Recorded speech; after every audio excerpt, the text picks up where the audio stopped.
రాష్ట్రంలో ఎన్డీఏ ప్రభుత్వ హయాంలో రైతే రాజు అనే విధంగా పాలన సాగుతుందన్నారు నాదెండ్ల మనోహర్. రైతులకు ప్రాధాన్యత ఇచ్చి వారిని సంతోషంగా ఉంచాలన్నదే మా ప్రభుత్వ లక్ష్యమన్నారు. ధాన్యం కొనుగోళ్లు టీసీఎస్ ద్వారా పారదర్శకంగా జరుపుతామని, తేమ శాతం, కొనుగోలు కేంద్రాల్లో సిబ్బందిపై దృష్టి పెడతామన్నారు. రైతులకు టార్పాలిన్ కవర్స్ కూడా ఉచితంగా అందిస్తామన్నారు. 39,500 కోట్ల రుణాల్లో మార్చి 31లో కార్పొరేషన్ ద్వారా 10,000 కోట్లు చెల్లించేలా హామీ ఇస్తున్నట్లు చెప్పారు నాదెండ్ల మనోహర్. త్వరగానే ఎంత త్వరగా వీలైతే అంత త్వరగా నేను మీకు మాటిస్తున్నాను. ఈ 674 కోట్ల రూపాయలు కూడా 10 రోజుల్లోపే మాకు వీలైతే ప్రతి ఒక్కరికి కూడా రైతుకి ఈ నిధులు అందించే విధంగా మేము అన్ని విధాలుగా చర్యలు తీసుకుంటామని మాటిస్తున్నాం అధ్యక్ష. అదేవిధంగా గతంలో ఉన్న రైతు భరోసా కేంద్రాలను ఇప్పుడు రైతు సహాయ కేంద్రాలుగా మార్చాం అధ్యక్ష. ఈ కొనుగోలు విషయంలో ఎక్కడ కూడా పొరపాటు జరగకుండా ఒక కన్సల్టెన్సీ టెక్నాలజీని ఉపయోగించుకునే విధంగా టీసీఎస్ ద్వారా పారదర్శకంగా ఖచ్చితంగా ఇందాక సత్యనందరావు గారు అన్నట్టు మండలాలు దాటి వెళ్ళిపోతున్నప్పుడు రైతుకి చాలా ఇబ్బంది కలుగుతుంది అధ్యక్ష. ఆ మార్పు అనేది మీకు ఖరీఫ్ సీజన్ కల్లా 100% ప్రతి రైతు కూడా సంతోషంగా ఉండేటట్టు మేము ఆ చర్యలు తీసుకుంటామని మీకు మాటిస్తున్నాం అధ్యక్ష. తేమ శాతం విషయంలో కానివ్వండి, లేదా అక్కడ సిబ్బంది సరైన రీతిలో స్పందించకపోవడం, ఆ విషయాలు కూడా మా దృష్టికి వచ్చినాయి అధ్యక్ష.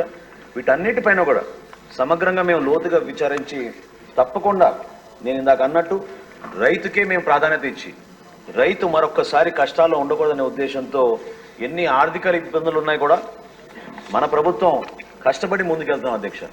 మొన్న తూర్పుగోదావరి జిల్లాలో కాకినాడలో పర్యటించినప్పుడు కూడా నేను మాటిచ్చాను అధ్యక్ష. చాలామంది కౌలు రైతులు అడిగినప్పుడు మొట్టమొదటిసారి ఒక గుడ్ విల్ జెస్చర్గా మా కార్పొరేషన్ తరఫు నుంచి మేము టార్పాలిన్స్ కూడా మొట్టమొదటిసారి రైతులకి మేము ఉచితంగా సరఫరా చేయడానికి ఒక ట్రయల్ బేసిస్ మీద ప్రారంభిస్తాం. అదేవిధంగా మార్చి 31 లోపు మేము ఒక ఛాలెంజ్గా తీసుకున్నాం అధ్యక్ష. డిపార్ట్మెంట్ నుంచి, ప్రభుత్వం నుంచి మార్చి 31 లోపు ఎట్టి పరిస్థితుల్లో కూడా ఈ 39,550 కోట్ల రూపాయల రుణాలని మేము 10,000 కోట్లు మేము చెల్లించేటట్టు మేము ఆ కార్పొరేషన్ నుంచి చర్యలు తీసుకుని తప్పకుండా రైతులకు అండగా నిలబడతామని మీ అందరికీ కూడా గౌరవ సభ్యులు తెలుపుకుంటూ వాళ్ళు ఇచ్చిన సలహాలు తప్పకుండా మేము నోట్ చేసుకున్నాం అధ్యక్ష. ఖచ్చితంగా ట్రాన్స్పరెంట్గా ఒక అద్భుతమైన కార్యక్రమాన్ని రైతు కోసం, అదేవిధంగా వినియోగదారుడి కోసం అన్ని విధాలుగా మేలైన సరఫరా చేసేటట్టు మేము తప్పకుండా చర్యలు తీసుకుంటామని మీ ద్వారా తెలుపు. ఈ రోజున్న ఆర్థిక పరిస్థితుల్లో గౌరవ సభ్యులందరికీ కూడా ముందుగా నేను మాటిస్తున్నాను. ఎందుకంటే మన ప్రభుత్వంలో రైతే రాజు. ఎట్టి పరిస్థితుల్లో కూడా రైతుకి. ఈ వీడియో మీకు నచ్చినట్టయితే లైక్ చేయండి, 10 మందికి షేర్ చేయండి. అలాగే కామెంట్ల రూపంలో మీ అభిప్రాయాలను మాతో పంచుకోండి. Nationalist hub group of channels ను సబ్స్క్రైబ్ చేసుకుని తెలుగునాట జాతీయవాద జర్నలిజాన్ని ప్రోత్సహించండి. ఈ వీడియో కింద ఉన్న బెల్ ఐకాన్ పై క్లిక్ చేయడం మర్చిపోవద్దు.